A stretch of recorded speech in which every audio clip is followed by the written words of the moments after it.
Wireless কমিউনিকেশনটা মূলত পড়ব। তারবিহীন প্রযুক্তি।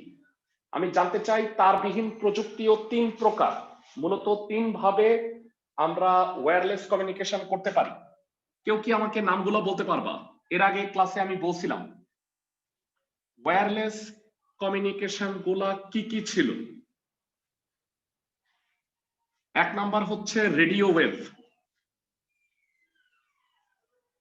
2 নাম্বার হচ্ছে মাইক্রোওয়েভ, আর 3 নাম্বার হচ্ছে ইনফ্রারেড। মূলত তরঙ্গ দৈর্ঘ্য বা কম্পাঙ্কের উপরে ভিত্তি করে এই 3 ধরনের মানে ওয়েভ বা তারবিহীন প্রযুক্তি নিয়ে আমরা আলোচনা করব। প্রথমে আসতেছি রেডিও ওয়েভ কি জিনিস। একটু বই থেকে শেয়ার করতেছি তোমাদের সাথে। গত দিনের ক্লাসের অংশগুলা আমরা অলরেডি তোমাদের গ্রুপে দিয়ে দিছি। রেডিও ওয়েভ ফেরা ফ্রিকোয়েন্সিটা মনে রাখবা 3 কিলোহার্টজ থেকে 300 গিগাহার্টজ পর্যন্ত ইলেকট্রোম্যাগনেটিক স্পেকট্রাম হচ্ছে রেডিও ওয়েভ। তো সাধারণত আমাদের 10 কিলোহার্টজ থেকে 1 গিগাহার্টজ পর্যন্ত এই রেডিও, এটা বাংলাদেশের জন্য ইউজ হয়। আর রেডিও ওয়েভের বৈশিষ্ট্যগুলো কি, যেহেতু মানে ফ্রিকোয়েন্সি তুলনামূলকভাবে কম, এই কারণে এটা বিল্ডিং সহ বিভিন্ন বাধা অতিক্রম করতে পারে। আমাদের যেই আমি জানি না তোমাদের মনে আছে কিনা, তোমরা কি ঢাকা ক খ বেতার কেন্দ্রের এই সে রেঞ্জ জানো? যে বলা হয় আমরা ঢাকা এত 103.4 কিলোহার্টজ বা এই সাপোজ এই টাইপের একটা রেঞ্জ থেকে আমাদের রেডিও সিগন্যাল গুলা মানে পাঠানো হয়। তো তোমরা আমি জানি না তোমরা এটা জানো কিনা যে আমাদের সাভারে একটা উচ্চ শক্তি প্রেরণ কেন্দ্র, এটাকে বলা হয় হাই পাওয়ার ট্রান্সমিটার। এর মাধ্যমে শুনছিলাম সারা বাংলাদেশে মোটামুটি আমাদের রেডিও সিগন্যাল গুলা ট্রান্সমিট করে দেওয়া হয়। এবং এটার সুবিধাটা হচ্ছে মাঝখানে কোনো বাধা থাকলেও সেটা আলটিমেটলি কিন্তু অতিক্রম করতে পারে। এবং আমরা সবাই এটাকে মূলত অ্যামপ্লিটিউড মডুলেশন বা এএম ব্যান্ড এই রেডিওটা বলা হয়। তো এই রেডিও ওয়েভ কিন্তু শুধুমাত্র যে রেডিও সঞ্চালনে ইউজ হয়, নট নেসেসারি। তো এটা কিছু সমস্যাও আছে। সমস্যাটা হইল যে এটা কিন্তু আয়নোস্ফিয়ারে প্রতিফলিত হয়ে ভূপৃষ্ঠের চারদিকে ছড়ায় পড়ে। এবং মানে ধরো যে একটা পাহাড় আছে, তো দূরবর্তী পাহাড়ের অবস্থানে মানে অপর পাশে রিসিভারে সেই সংকেতটাও গ্রহণ করতে পারে। মানে এই রেডিও ওয়েভটা আয়নোস্ফিয়ারে গিয়ে প্রতিফলিত হয়ে আলটিমেটলি কিন্তু যদি মাঝখানে কোনো সাপোজ এরকম বাধা আছে, একটা পাহাড় আছে, সেই পাহাড়কে অতিক্রম করেও কিন্তু সিগন্যাল গুলো অপর প্রান্তে পৌঁছায়। সবাই কি আমার কথা বুঝছো? এই কারণেই মূলত এইটাকে রেডিও সিগন্যাল বা রেডিও ওয়েভ বলে। আমার মতে মানে এই টপিক গুলা পড়ার সবচেয়ে সহজ ওয়ে কি জানো? এইভাবে পড়বা। আমি লাস্ট ক্লাসে বলছিলাম ছক আকারে। আমি একটু ছকটা তোমাদের একটু বলে দিই, তাইলে তোমাদের সুবিধা হবে। এটা হলো সাবজেক্ট, এটা রেডিও ওয়েভ, এটা হলো মাইক্রোওয়েভ, আর এটা হলো ইনফ্রারেড।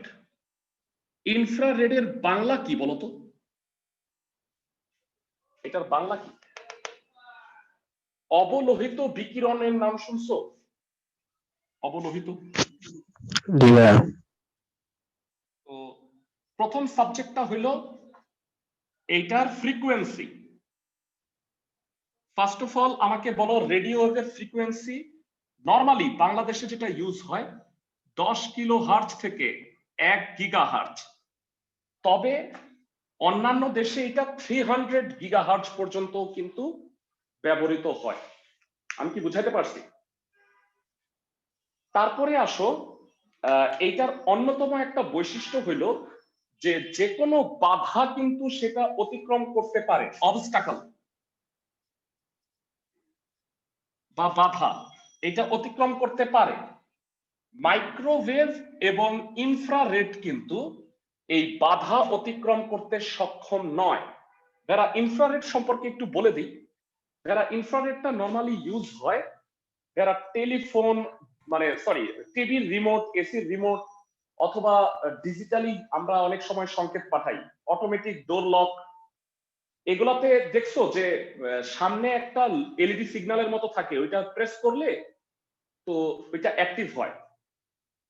তোমরা তো এগুলো ইউজ করে অভ্যস্ত, তাই না?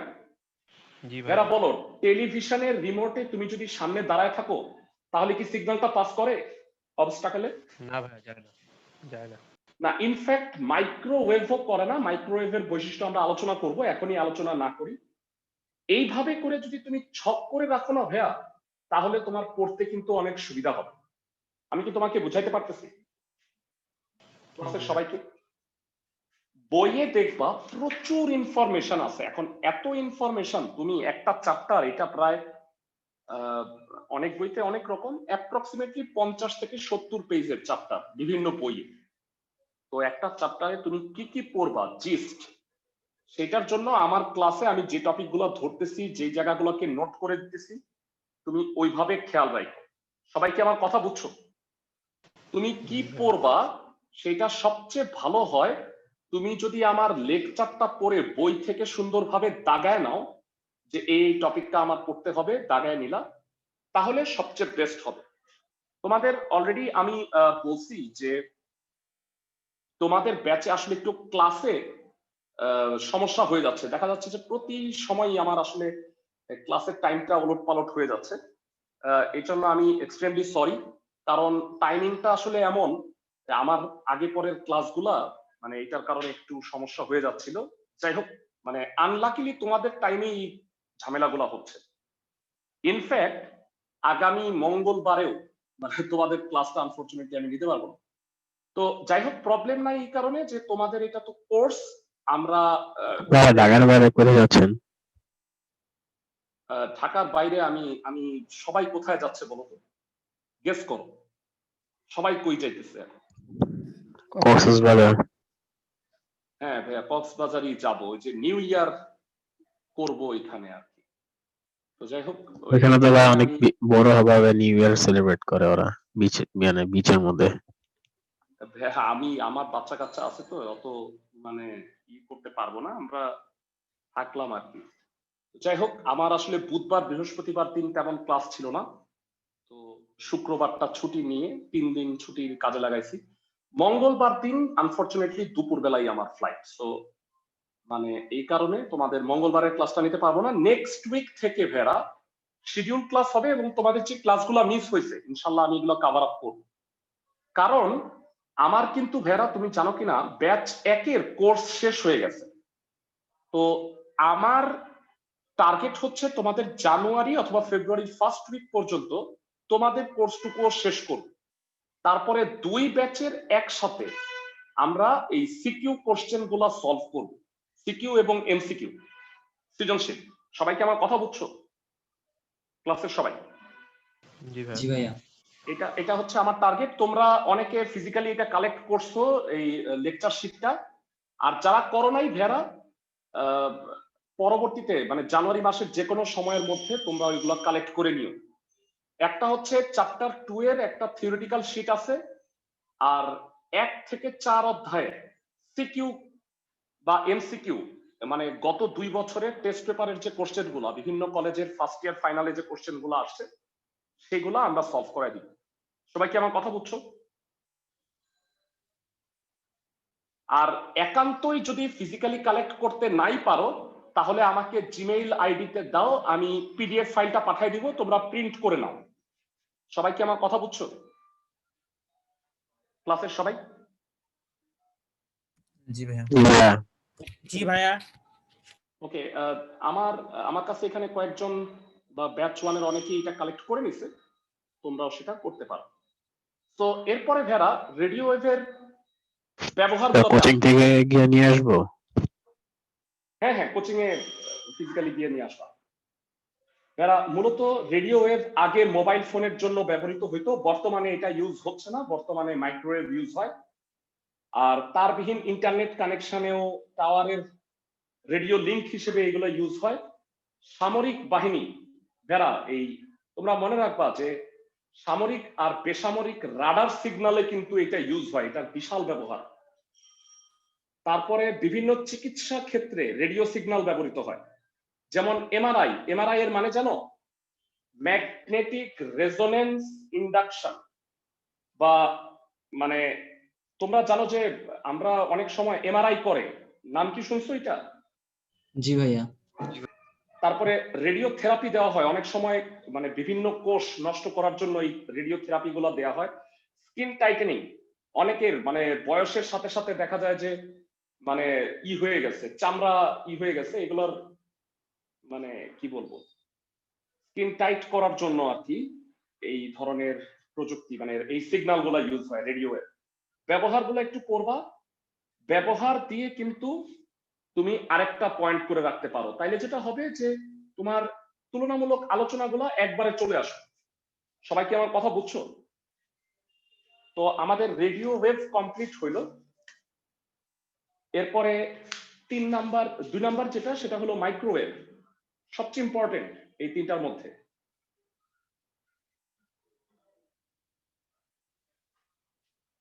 মাইক্রোওয়েভের তরঙ্গের রেঞ্জটা দেখো, 300 মেগাহার্জ থেকে 300 গিগাহার্জ পর্যন্ত ইলেকট্রোম্যাগনেটিক স্পেকট্রাম।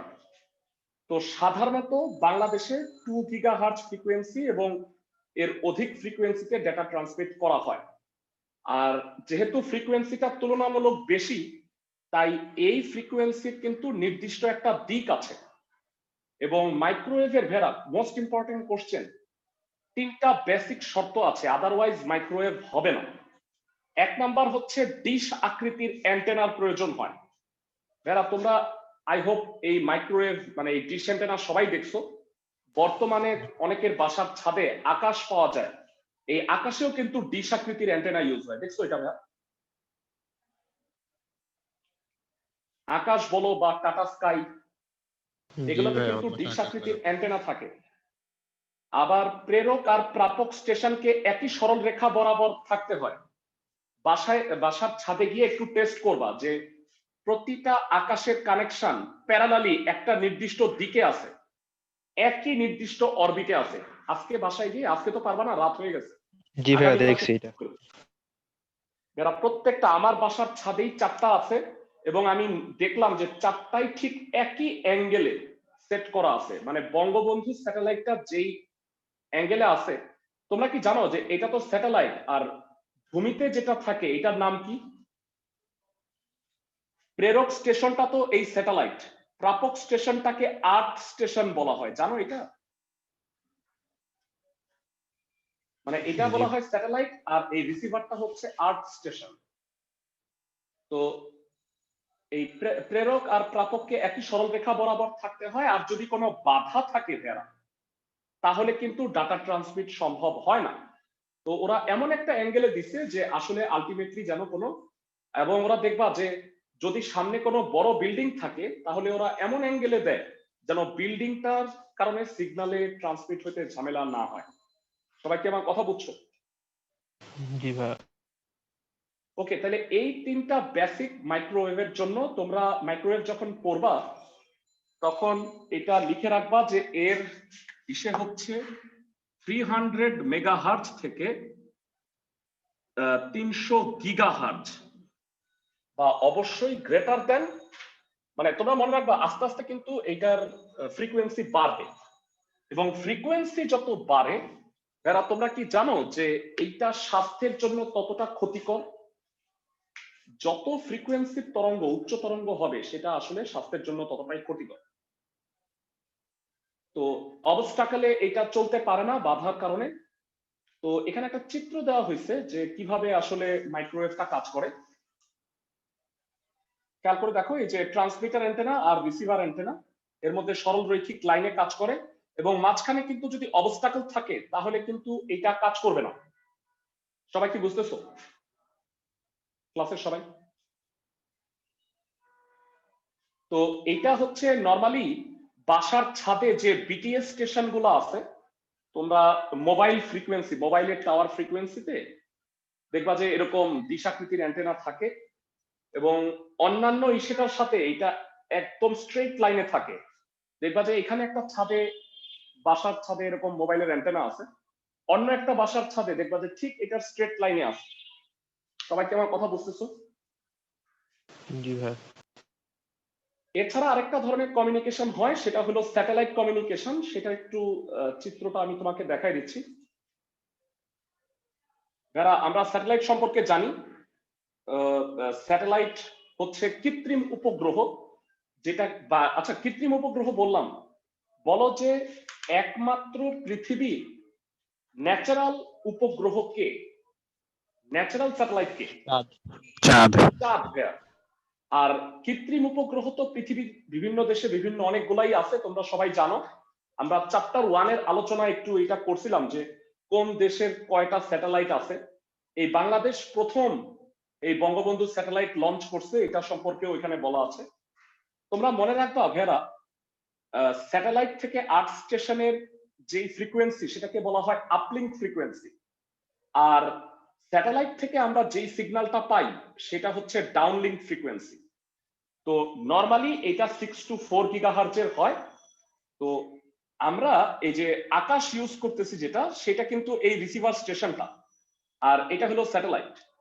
তো এই ধরনের কমিউনিকেশনটাকে স্যাটেলাইট কমিউনিকেশন বলে। সবাই কি বুঝতেছো? আর 6 আর 4 গিগাহার্জ হইলে একে 6/4 ব্যান্ড ট্রান্সমিশনও বলা হয়। আমি কি বুঝাইতে পারছি? আরেকটা বিষয় হলো, এখান থেকে যে সিগন্যালটা পাঠাচ্ছি, এত দূরে স্যাটেলাইটে যাইতে যাইতে অনেক সময় সিগন্যালগুলো দুর্বল হয়ে যায়। এই কারণে এই উপগ্রহে, কৃত্রিম উপগ্রহে কিন্তু বিভিন্ন ট্রান্সপন্ডার থাকে, যারা কিনা এই দুর্বল সিগন্যালগুলোকে আবার একটু বুস্ট আপ করে। কারণ তাকে আবার কোথায় যাইতে হবে বলো? আবার সেই ডাউনলিঙ্ক ফ্রিকোয়েন্সিতে আরেকটা স্টেশনে যাইতে হবে। সবাই কি আমার কথা বুঝছো? সাপোজ আমি যদি একটু বুঝাই যে, সাপোজ এটা হলো একটা চ্যানেলের আপলিঙ্ক ফ্রিকোয়েন্সি। তোমরা, আমি জানি না, টিভি দেখার সময় অনেক সময় টিভির নিচে স্ক্রল করে যায় যে আপনারা যে প্রোগ্রামটা দেখতেছেন সেটা আপলিঙ্ক ফ্রিকোয়েন্সি এত, ডাউনলিঙ্ক ফ্রিকোয়েন্সি এত। পড়ছো এগুলো? দেখছো কখনো টিভিতে? হ্যাঁ, শোকেস একটা চ্যানেল আছে, ওটাতে দেখায় নিচে। হ্যাঁ হ্যাঁ, তারপরে পোলারাইজেশন কত, কত ডিগ্রি অ্যাঙ্গেলে আছে, সব কিন্তু এগুলো উল্লেখ করে। তো তোমাদের এই জিনিসগুলো একটু একবার পড়ে নিতে হবে। এবং এই দুই ধরনের কমিউনিকেশন, একটা হচ্ছে জিও স্টেশনারি, আরেকটা হচ্ছে স্যাটেলাইট। জিও স্টেশনারি হচ্ছে এর আগে যেটা দেখাইলাম, আর এটা হলো স্যাটেলাইট কমিউনিকেশন। আমি কি বুঝাইতে পারছি? দুই ধরনের মাইক্রোওয়েভ কমিউনিকেশন হয়। নেক্সট, এতটুকু পড়লেই চলবে। পরবর্তীতে চলে যাচ্ছি ইনফ্রারেড।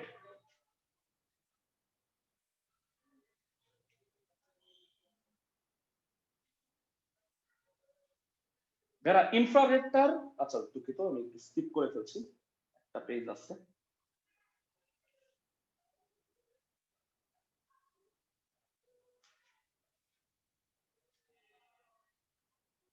এরা ইনফ্রারেডের তরঙ্গ দৈর্ঘ্য প্রায় 300 গিগাহার্জ থেকে 400 টেরাহার্জ পর্যন্ত। তো আমি নরমালি বলছি যে যত আসলে সামনে যাব তত ফ্রিকোয়েন্সি বেড়ে যাবে। তো এই যোগাযোগ পদ্ধতিতে কি হয় বলো?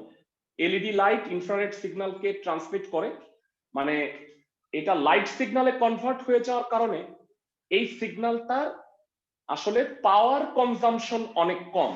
এই কারণে মাত্র একটা পেন্সিল ব্যাটারিতেই, আমরা সবাই জানি যে এলইডির ক্ষেত্রে পাওয়ার কনজাম্পশন অনেক কম, সবাই কি জানি? জি ভাই।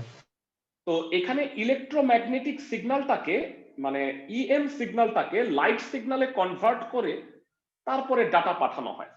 তো এটা অনেকটা ফাইবার অপটিক কেবলের ন্যায় কাজ করতেছে। সবাই কি আমার কথা বুঝতেছো?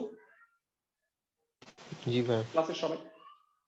তো এগুলার ইউজ কোথায় কোথায় সেটা একটু দেখে নাও। আর এটা কিন্তু অবস্টাকলকে অতিক্রম করতে পারে না, সুবিধা অসুবিধাগুলা তোমাদের পড়তে হবে।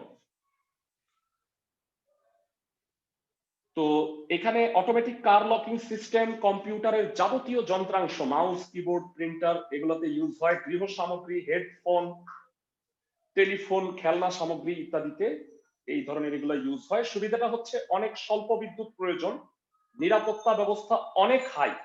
কারণ ভাইয়া নিরাপত্তা ব্যবস্থাটা কেন হাই আমাকে একটু বলতে পারবা? কারণ এখানে কিন্তু ভাইয়ারা সিগন্যালটা লাইট সিগন্যালে কনভার্ট হইতেছে। ইলেকট্রোম্যাগনেটিক সিগন্যালটাকে লাইট সিগন্যালে কনভার্ট করে ডাটা পাঠাইলাম। কেউ যদি এই লাইট সিগন্যালটাকে ক্যাচ করে তার কিন্তু মেইন সিগন্যালটা সে পাইলো না। সবাই কি আমার কথা বুঝছো? ওয়্যারএজ রেডিও এবং মাইক্রোওয়েভে আমরা কিন্তু ইলেকট্রোম্যাগনেটিক সিগন্যালটাকেই পাস করি। তাহলে কিন্তু হ্যাকিং হওয়ার একটা সম্ভাবনা থেকে যায়। আমি কি সবাইকে বোঝাতে পারতেছি? জি ভাইয়া।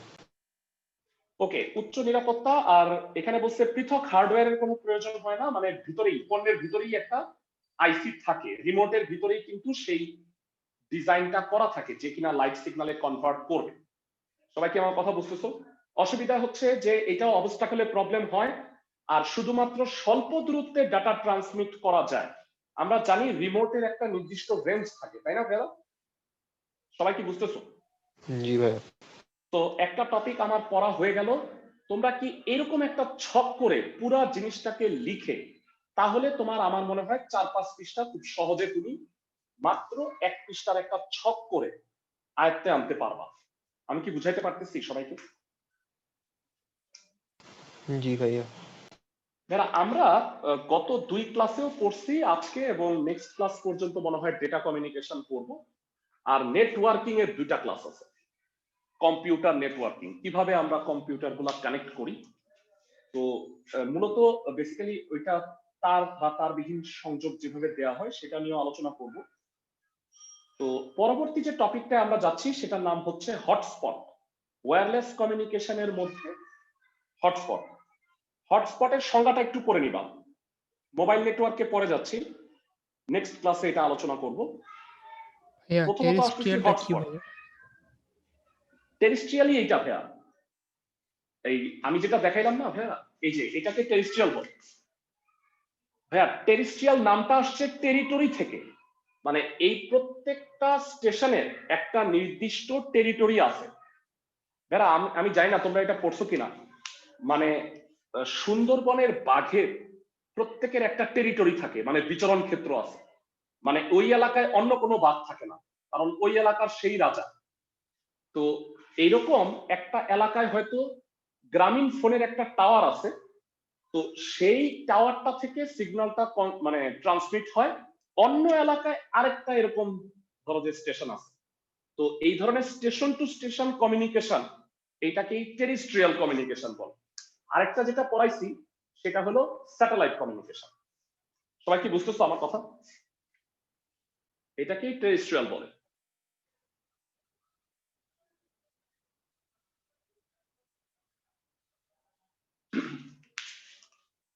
টেরিস্ট্রিয়ালটাও মাইক্রোওয়েভের অন্তর্গত আর কি। আমরা যেখানে ছিলাম সেখানে একটু যাই। হটস্পট। ওয়্যারলেস কমিউনিকেশনের মধ্যে হটস্পট হচ্ছে ওয়্যারলেস কমিউনিকেশন অ্যাক্সেস পয়েন্ট, মানে যা কিনা আমাদের এই স্মার্ট ডিভাইস গুলার মধ্যে ইন্টারনেট সংযোগ প্রদান করে। এই সংজ্ঞাটা তোমাকে মুখস্থ করতে হচ্ছে, হোয়াট ইজ এ হটস্পট, এবং কতটুক এরিয়ার মধ্যে ইন্টারনেট সংযোগ প্রদান করবে এই ভিত্তিতেও ভাইয়ারা এইটা হচ্ছে 3 প্রকার। মজার বিষয় হচ্ছে এই চ্যাপ্টারে আমরা 6 ধরনের টপিক পড়ব, যা কিনা 3 প্রকার। যারা অলরেডি তোমরা হয়তো পড়ে আসছো কমিউনিকেশন সিস্টেম 3 প্রকার, মনে আছে? একটা একটা করে মনে করে কি ছিল বলতো? সিনক্রোনাস, অ্যাসিনক্রোনাস, আইসোক্রোনাস, মনে আছে ভাইরা? জি ভাইয়া। তারপরে গত ক্লাসে আমরা পড়লাম কেবলও 3 প্রকার, ফাইবার অপটিক, টুইস্টেড পেয়ার আর হচ্ছে কোয়াক্সিয়াল। আজকে আমরা পড়লাম ওয়্যারলেস কমিউনিকেশন 3 প্রকার, radio wave, microwave, infrared wave. এখন পড়তেছি ইন্টারনেট সংযোগ প্রদান করে যে হটস্পট, সেটাও 3 প্রকার। একটা হচ্ছে ব্লুটুথ, সবচেয়ে কম দূরত্বে। ব্লুটুথকে বলা হয় WPAN। একটু লিখে দিই তাহলে মনে হয় সুবিধা হবে।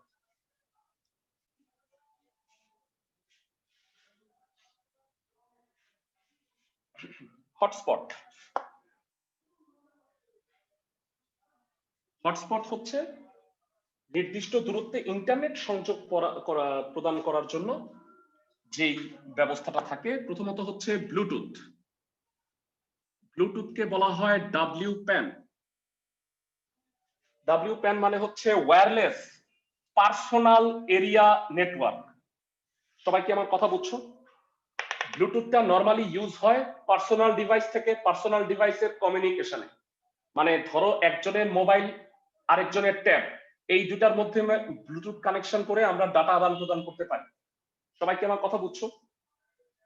2 নাম্বারটা হচ্ছে ওয়াইফাই। এটা লিক করতেছে, সরি। ওয়াইফাই এর মিনিং কি বলো? সবাই জানি ওয়্যারলেস ফিডিলিটি। এটা হচ্ছে WLAN। WLAN মানে কি? Wireless local area network. আর ফাইনালি আমরা যেটা করব WiMAX। এটা হচ্ছে ওয়ার্ল্ড ওয়াইড ইন্টারঅপারেবিলিটি মানে কানেকশন দেওয়ার যে মানে অ্যাবিলিটিটা for microwave access. World wide interoperability for microwave access, এইটাকে বলা হয় WiMAX বা এটাকে সংক্ষেপে বলা হয় WAN মানে ওয়াইড এরিয়া নেটওয়ার্ক। সবাই কি আমার কথা বুঝছো? জি ভাইয়া। ওকে, প্রথমত আসতেছি ব্লুটুথ নিয়ে আলোচনা। যথারীতি আবার বলে নিই, যথারীতি তোমরা এখানেও সাবজেক্ট তিনটা যদি এইভাবে টপিক এইভাবে পড়ো, আই গেস তোমাদের এই থিওরিটিক্যাল পড়াগুলা ইন্টারেস্টিং লাগবে। তোমরা যারা আমার এই শীটটা পাও নাই, এই শীটগুলোতে দেখবা আমি ছক আকারে ম্যাক্সিমাম কথাগুলা লিখে দিচ্ছি। সবাই কি আমার কথা বুঝছো? কিন্তু আমি চাবো যে তোমরা এই জিনিসটা যদি নিজেরা সুন্দর করে রেডি করো, তাহলে যেটা হবে যে তোমাদের পড়াটা হয়ে যাবে। সবাই কি আমার কথা বুঝছো? ক্লাসের সবাই মানে এগুলা নিজেরা রেডি করলে তোমার স্টাডি করা হবে, মানে তুমি দেখবা যে হ্যাঁ কোনটা কি, এটা লিখবা যখন তখন তোমার পড়াটা হয়ে যাবে আর কি।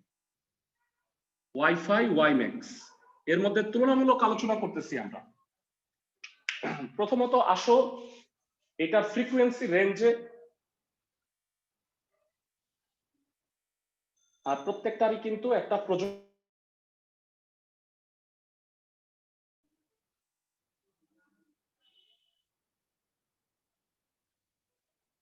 যারা ব্লুটুথের ফ্রিকোয়েন্সি হলো 2.45 গিগাহার্জ, এই ফ্রিকোয়েন্সিতে কাজ করে।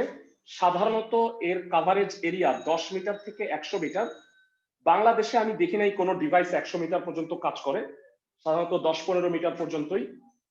আর এটা কম্পারেটিভলি ধীর গতিতে ডাটা ট্রান্সফার হয়, আর এই ডাটা ট্রান্সফার রেটটাও বলা আছে। আর প্রত্যেকটা প্রযুক্তিরই কিন্তু একটা IEEE স্ট্যান্ডার্ড আছে। জানো ভাইরা IEEE মানে কি?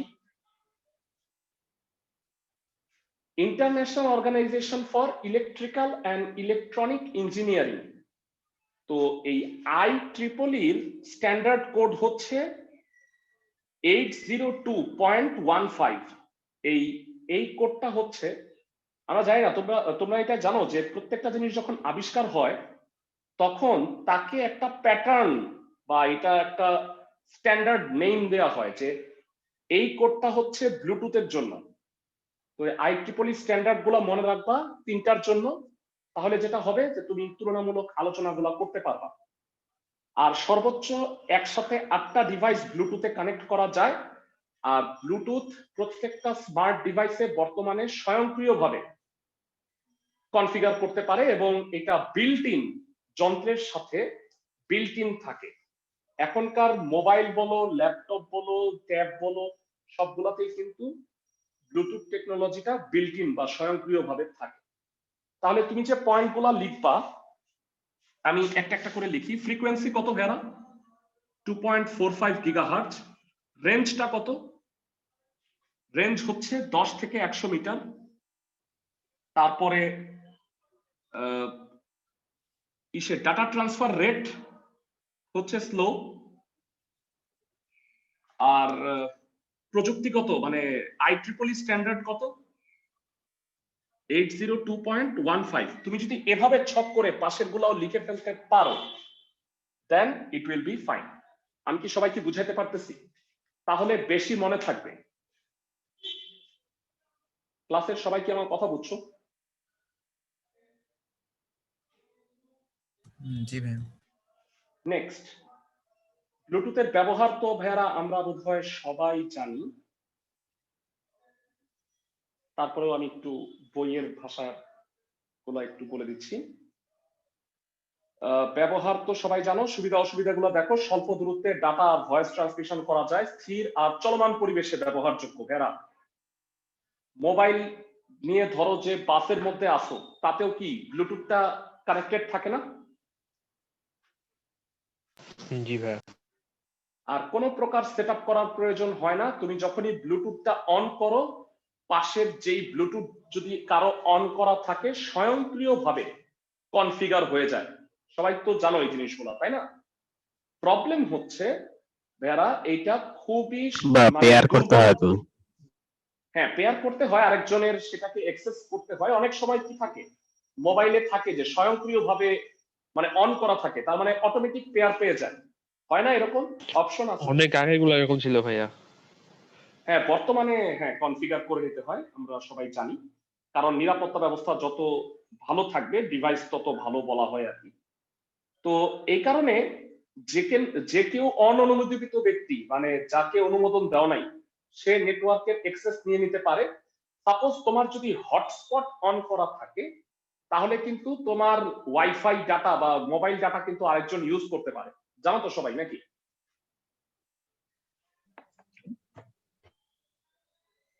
তো এক্ষেত্রেও এটা অবশ্য বর্তমানে কনফিগার করে নিতে হয়। আর ব্লুটুথ অ্যাক্টিভ থাকলে ডাটা চুরির আশঙ্কা থাকে, আর দুইয়ের অধিক ডিভাইসে ভালোভাবে সংযোগ স্থাপন হয় না। তুমি দেখবা যে দুইটার বেশি একসাথে যদি আমি 8টা যদিও করা যায়, কিন্তু তখন ডাটা ট্রান্সফার রেট হয়ে যাবে অনেক স্লো। সবাই কি আমার কথা বুঝছো? সুবিধা অসুবিধাগুলো। পরবর্তী টপিকে চলে যাচ্ছি, ওয়াইফাই।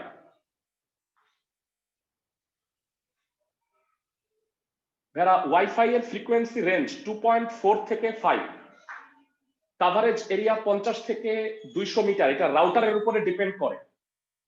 আর ডাটা ট্রান্সফার রেট তুলনামূলক বেশি, 1100 থেকে 300 এমবিপিএস পর্যন্ত হয়। IEEE স্ট্যান্ডার্ড কয়েকটা আছে, ওয়াইফাই এর কয়েকটা স্ট্যান্ডার্ড আছে।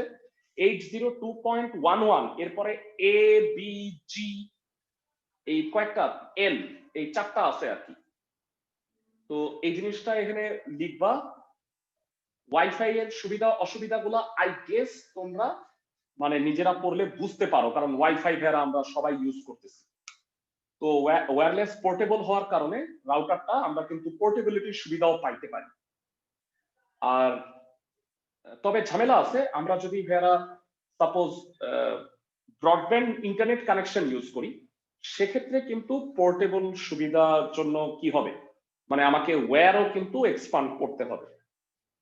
আর ওয়্যার যুক্ত লোকাল এরিয়া নেটওয়ার্কে যুক্ত হইতে পারে। আমার মনে হয় এগুলো রিডিং করলে তোমরা প্রত্যেকটা টার্ম বুঝতে পারবা।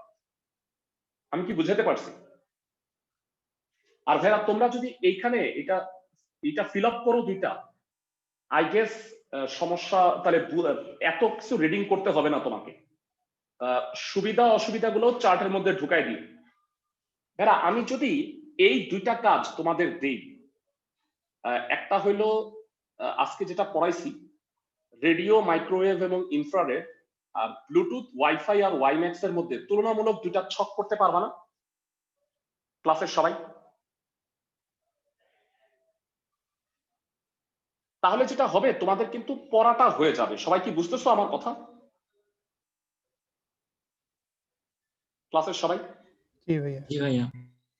ওকে, তো এরপরে আমরা ওয়াইম্যাক্স এ চলে যাচ্ছি। যারা ওয়াইম্যাক্স টেকনোলজি সম্পর্কে কম বেশি সবাই জানো। যারা তোমরা কি কিউবি অথবা বাংলা লায়ন এগুলো ইউজ করছিলা? জি ভাইয়া। বর্তমানে তো আমরা মোবাইল নেটওয়ার্ক, হ্যাঁ হ্যাঁ বলছিল, আল্লাহ তোমরা তো অনেক আগের যুগের মানুষ। মানে আমার মনে আছে কেন, আমি তো ডায়াল আপ কানেকশন ইউজ করতাম। ওইখানে বোলের কার্ড ইউজ করতাম, বাংলাদেশ অনলাইন লিমিটেড, বোল। তো বল না ভাইয়া, ডায়াল আপ ওলো, কানেকশন, ওটা বলে লো।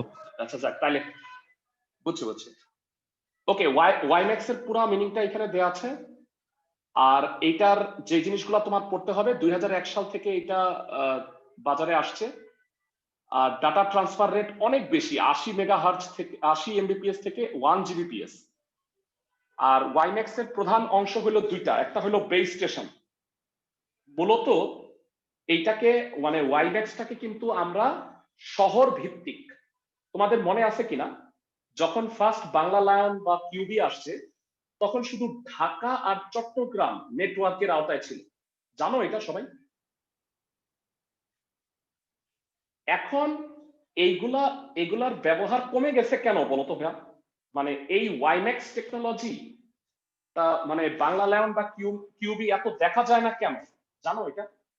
কারণ সবাই মোটামুটি মোবাইল ডাটা ইউজ করতেছে, এবং মোবাইল নেটওয়ার্কটা কিন্তু ভেড়া সারা বাংলাদেশেই কিন্তু আছে। ইনফ্যাক্ট আমি দেখলাম যে সেন্ট মার্টিনে মানে নেটওয়ার্ক অনেক ভালো। তোমরা কি দেখছো? মানে আমি যখন সেন্ট মার্টিন গেলাম, গিয়ে দেখলাম যে ঢাকার চেয়েও ভালো নেটওয়ার্ক পাওয়া যাচ্ছে, কারণ ওইখানে সাবস্ক্রাইবার কম, একই ডাটা রেঞ্জ দেওয়া আছে। তো এরকম একটা শহর ভিত্তিক নেটওয়ার্ক, এটা হলো বেস স্টেশন। আর সবার কাছে থাকে হলো রিসিভার, সাপোজ ওয়াইম্যাক্স বাংলা লায়নের বা কিউবির রাউটার থাকে, তো বা ধরো যে একটা পেন ড্রাইভের মতো, ওইটা দিয়ে এটার সিগন্যালটাকে ক্যাচ করে এবং ওইখান থেকে আমরা ইন্টারনেট সংযোগ পাই। সবাই তো জানি সিস্টেমটা, নাকি ক্লাসের সবাই? জি ভাইয়া। ওকে, সো এইটার আমরা পয়েন্টগুলো একটু বলে দিচ্ছি।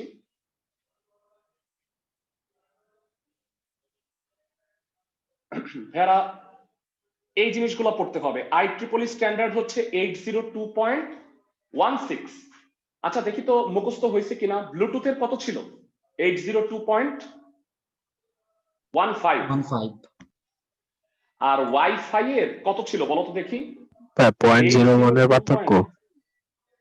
হ্যাঁ 11 ABGN, এই চারটা আছে ওয়াইফাই।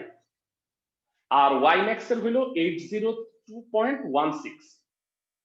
সহজেই আমার মনে হয় মুখস্থ হয়ে যাবে। ডাটা ট্রান্সফার রেট জানলা। কাভারেজ এরিয়া 30 মাইল থেকে 50 কিলোমিটার পর্যন্ত, মানে 30 মাইল বা 50 কিলোমিটার দুটো একই কথা। আর এটার মানে রেঞ্জ, ফ্রিকোয়েন্সি রেঞ্জ হচ্ছে 10 গিগাহার্টজ থেকে 66 গিগাহার্টজ পর্যন্ত হয়। আর IEEE স্ট্যান্ডার্ডটা জানলাম। নরমালি এটা WMAN অথবা WWAN এই তৈরিতে ইউজ হয়। ম্যান মানে হচ্ছে ভেড়া মেট্রোপলিটন এরিয়া নেটওয়ার্ক। সবাই কি আমার কথা বুঝছো? জি ক্লাসের ভাইয়া। সবাই? ওয়াইম্যাক্স এর সুবিধা অসুবিধাগুলো এখানে বলা হয়েছে। বিস্তৃত ভৌগোলিক অঞ্চল নিয়ে এটা তৈরি। আর এটা পোর্টেবল, মানে ওয়াইম্যাক্স এর সেটা তুমি ধরো যে এইটার জন্য কিন্তু কোনো ওয়্যার নাই, তো তুমি মোবাইল যে এটা মডেমটা এইটা নিয়ে যে কোনো জায়গায় গিয়ে কিন্তু তুমি ইসের আওতায় চলে আসতে পারবা, মানে ইন্টারনেটের আওতায় চলে আসতে পারবা। আর এক একটা বেস স্টেশন প্রায় শতাধিক ব্যবহারকারীকে সাবস্ক্রাইবার সুবিধা দিতে পারে। তো দ্রুত ইন্টারনেট সুবিধা এগুলো আছে। অসুবিধাগুলো দেখো, তুমি যদি অনেক বেশি ডিস্টেন্স কভার করতে চাও তাহলে তোমাকে বেস স্টেশন বাড়াইতে হবে। আর বেস স্টেশন বাড়ানো মানে হচ্ছে বিরাট খরচের ব্যাপার। পাওয়ার কনজাম্পশন লাগে অনেক বেশি। ওয়াইফাই বা ব্লুটুথের তুলনায় বলতো অনেক বেশি পাওয়ার লাগবে না? একটা তুমি বেস স্টেশনকে পাওয়ার দিয়ে রাখতে হইলে অনেক পাওয়ার প্রয়োজন। তারপরে এখানে কিন্তু অবস্টাকলে একটু প্রবলেম হয়, যেহেতু মাইক্রোওয়েভ ইউজ করা হয় এই কারণে কিন্তু একটু সমস্যা হয়।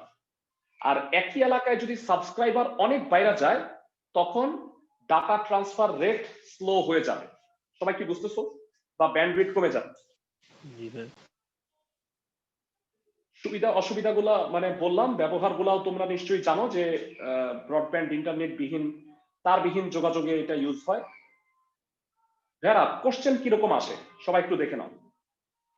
এখানে দুইটা আছে, আমি আরো দুইটা বলবো। এক নাম্বার হচ্ছে ব্লুটুথ ওয়াইফাই এর মধ্যে পার্থক্য, ওয়াইফাই আর ওয়াইম্যাক্স এর মধ্যে পার্থক্য। যারা এরকম করে সাফল করে যে কোনো দুইটার সাথে পার্থক্য কিন্তু এভাবে বলে দিতে পারে।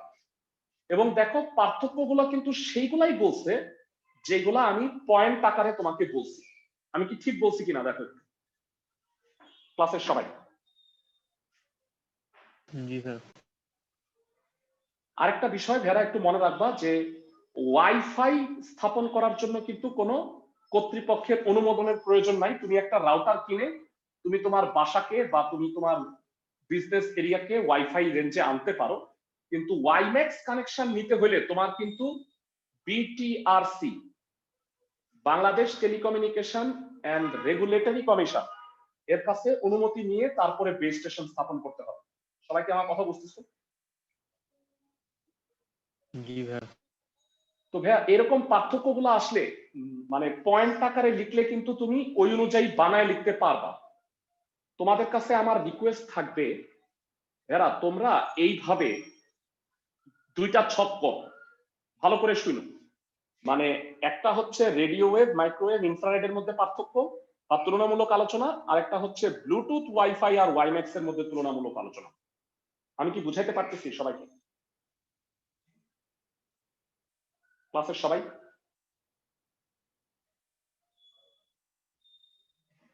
আচ্ছা, আমি যারা পড়ায় 1 মিনিটের একটা বিরতি দিচ্ছি।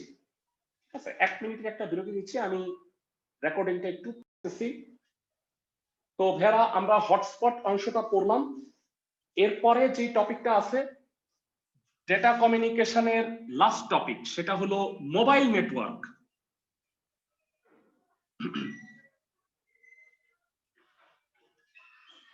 ভেরা তোমরা কি জানো যে বাংলাদেশে এই মুহূর্তে কয়টা সাবস্ক্রাইবার আছে, মোবাইল সাবস্ক্রাইবার এই মুহূর্তে কয়টা আছে? এক নাম্বার হচ্ছে গ্রামীণ ফোন, রবি, তারপরে হচ্ছে এয়ারটেল, বাংলা লিংক, আর সরকারি একমাত্র এই পাঁচটা, তো চারটা তো বেসরকারি আছে, টেলিটক। যারা আরেকটা ছিল যেটা বর্তমানে আসলে মার্কেট আউট হয়ে গেছে, তোমরা কি সেটার নাম জানো?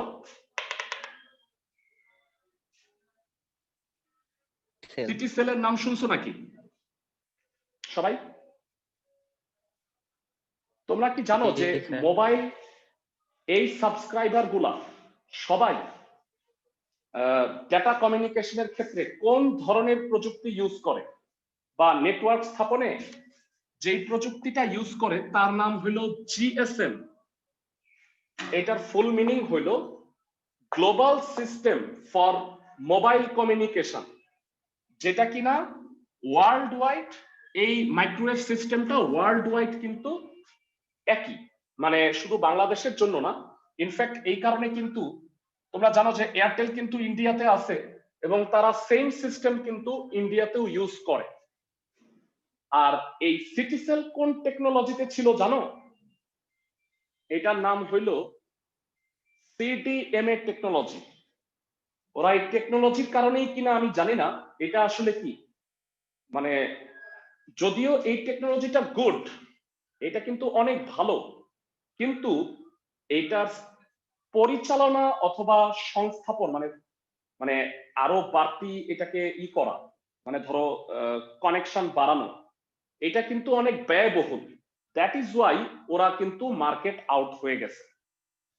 তো সিডিএম এর মানে হচ্ছে ভেরা কোড ডিভিশন মাল্টিপল এক্সেস, মানে যে কোনো সিগন্যালটাকে একটা ডিজিটাল কোডে রূপান্তর করে তারপরে ট্রান্সমিট করা হইতো। আমরা ভেরা জিএসএম এর ক্ষেত্রে তোমাদের মনে আছে ডিজিটাল কোডকে কিন্তু উল্টা আরো অ্যানালগ বানায়া তারপরে ট্রান্সমিট করতাম, তাই না ভাইয়া? মনে আছে সবার? আমরা ডাটা কমিউনিকেশনে দেখাইছি।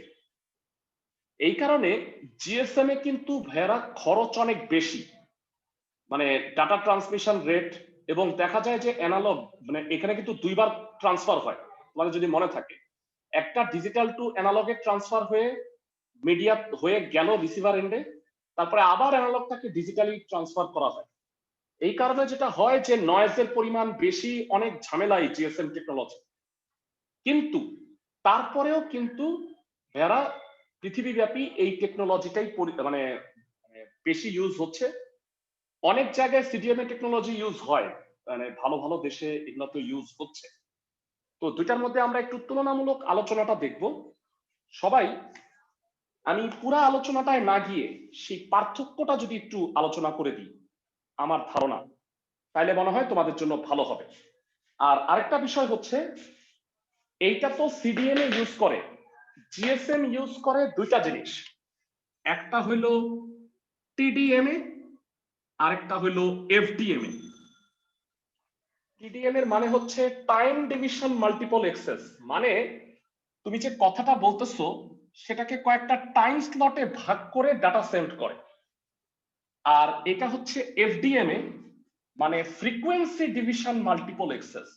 যারা আমরা যে কথা বলি, কথার কিন্তু বিভিন্ন ফ্রিকোয়েন্সি, বেশি ফ্রিকোয়েন্সি কম ফ্রিকোয়েন্সির আছে। ফ্রিকোয়েন্সিকে স্লটে ভাগ করে ডাটা প্রেরণ করার পদ্ধতিকে এফডিএমএ বলা হয়। তো ভাইয়া এগুলো নিয়ে আমি বেশি আলোচনা করব না এই কারণে, আমরা ভাইয়ারা মানে যখন ইঞ্জিনিয়ারিং এর আমাদের কিন্তু আমার কোর্স সাবজেক্টই কিন্তু কমিউনিকেশন ছিল। আমি বুয়েটে তোমরা জানো যে 4th ইয়ারে উঠে অ্যাকচুয়ালি 3rd ইয়ারের 2nd সেমিস্টারই আর কি একটা মেজর আর একটা মাইনর নিতে হয়। তো আমাদের সময় কমিউনিকেশন অনেক জনপ্রিয় ছিল, দ্যাট ইজ ওয়াই আমি মেজরটাই কমিউনিকেশনে পড়ছিলাম আর মাইনর নিয়েছিলাম হচ্ছে পাওয়ার। 4টা সেক্টর আছে electrical: communication, computer, power and electronics. একটা মেজর আর একটা মাইনর নিতে হয়। তো যাই হোক, তো এবারে এই এফডিএমএ আমরা কিন্তু পড়ছি বুয়েটের 3rd ইয়ারে। তো এখন তোমাকে আমি এটা আলোচনা করলে এটা একটা অ্যাবসার্ড ব্যাপার হবে। যতটুকু বললাম ততটুকু তোমাদের পরীক্ষার জন্য পড়তে হবে। আমি কি বুঝাতে পারতেছি ক্লাসের সবাইকে? ওকে ভেরা, তোমরা জানো যে এদের যে সাবস্ক্রাইবার আইডেন্টিটি মডিউল সেটাকে বলা হয় সিম কার্ড, তাই না ভেরা? টেলিটকের ক্ষেত্রে ভেরা ওইটা কিন্তু সিম কার্ড ছিল না, নাম ছিল রিম কার্ড, জানো এটা? এবং এইটাও জানো কিনা একটা সিম কিন্তু যে কোনো মানে জিপি সিম হোক বা রবির যে কোনো সিমই হোক, যে কোনো হ্যান্ডসেটে কিন্তু ইউজ করা যায়। কিন্তু সিটি সেলের জন্য কিন্তু ডেডিকেটেড হ্যান্ডসেট ছিল। সবাই কি জানো এটা? আমি জানি না তোমরা কেউ সিটি সেল ইউজ করছো কিনা। তো এখানে পার্থক্যগুলো বলা হয়েছে, এটা পড়লে তোমাদের জিএসএম আর সিডিএমএ মোটামুটি পড়া হয়ে যাবে। জিএসএম এর পূর্ণ রূপ global system for mobile communication, CDMA হচ্ছে কোড ডিভিশন মাল্টিপল অ্যাক্সেস। অধিক দক্ষ কার্যকর ফ্রিকোয়েন্সি, দক্ষতা অপেক্ষাকৃত কম। বিশ্বের সব জায়গায় স্ট্যান্ডার্ড মান আছে, শুধুমাত্র আমেরিকাতে স্ট্যান্ডার্ড মান আছে সিডিএমএ। টিডিএমএ আর এফডিএমএ ব্যবহার করা হয়, আর এখানে কোড ডিভিশন মানে সিডিএমএ ইউজ হয়। বিভিন্ন ধরনের হ্যান্ডসেট ব্যবহারের সুবিধা, এগুলো অলরেডি বলছি, এই কারণে বলে যাচ্ছি খালি। আর হ্যান্ডসেট ব্যবহারের সুবিধা পাওয়া যায় না, যে কোনো সিম কার্ড ব্যবহার করা যায়, যে কোনো সিম কার্ড ব্যবহার করা যায় না। আন্তর্জাতিক রোমিং সুবিধা আছে ভেরা, বিদেশে গেলেও এই ফোন ইউজ করা যায়, সিডিএমএ করা যায় না। দ্যাট ইজ ওয়াই মূলত সিটি সেলটা মাইর খেয়ে গেছে। সবাই কি আমার কথা বুঝতেছো? জি ভাইয়া। ভাইয়া দেখো, সেল কাভারেজ এরিয়া অনেক কম, 35, কিন্তু এইটা যেহেতু তোমরা একটা কথা জেনে রাখো যে সিডিএমএ কে কিন্তু গ্রিন ফোন বলা হয়, কারণ এটা পাওয়ার কনজাম্পশন কম লাগতো, এই কারণে সেল কাভারেজ এরিয়া অনেক বেশি ছিল। কিন্তু বর্তমানে কিন্তু জিএসএম এরই কার্যকারিতা অনেক বেশি, এর কার্যকারিতা আর জনপ্রিয়তা দুইটাই কম। তো খুব গুরুত্বপূর্ণ একটা প্রশ্ন হইল জিএসএম এবং সিডিএম এর মধ্যে পার্থক্য। আমি কি সবাইকে বুঝাতে পারছি ক্লাসের সবাইকে? আজকের জি ভাই। ক্লাসে যে টপিক গুলা পড়ছি, একটা হচ্ছে ওয়্যারলেস কমিউনিকেশন 3 প্রকার, হটস্পট এবং মোবাইল কমিউনিকেশনের মধ্যে পড়ছি 2টা প্রযুক্তি, জিএসএম এবং সিডিএমএ, দুটার মধ্যে পার্থক্য। তোমরা যেটা করবা, পার্থক্যটা তো বইয়ে লেখাই আছে, তো ওই দুইটা ছক করে আমাকে আগামী বছর পাঠাইলেই হবে। আগামী বছর মানে তোমাদের নেক্সট ক্লাস জানুয়ারির 3 তারিখ, আগামী রবিবার। সবাই কি আমার কথা বুঝছো? ক্লাসের সবাই জি ভাইয়া। ভালো থাকো, সবাইকে হ্যাপি নিউ ইয়ার।